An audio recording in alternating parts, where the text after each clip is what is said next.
Sa araw na sikat na flip-top rapper ang inaresto sa boy boss sa Parisian sa Makati City. Siya si Marlon pero Rama sumas midbit bilang si Loonie. Mga miyembro ka Makati Drug Enforcement Unit. Inaresto ang rapper na si Loonie. Nakuha sa inda ang pirang pakete ng droga. Miyerkules ka nakaaging simana.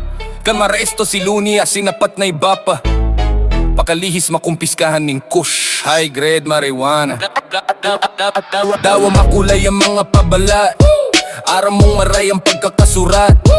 Mga tunay na ganap, isinurat ning parap. Kaya dai ka na mabigla. Kung magkakaturugmaan gabo, sulita inigikan sa memorya. Saro na importanteng maray na istorya. Ini ang sakuyang personal na testimonya. Pangontra sa mga ignorante na teorya.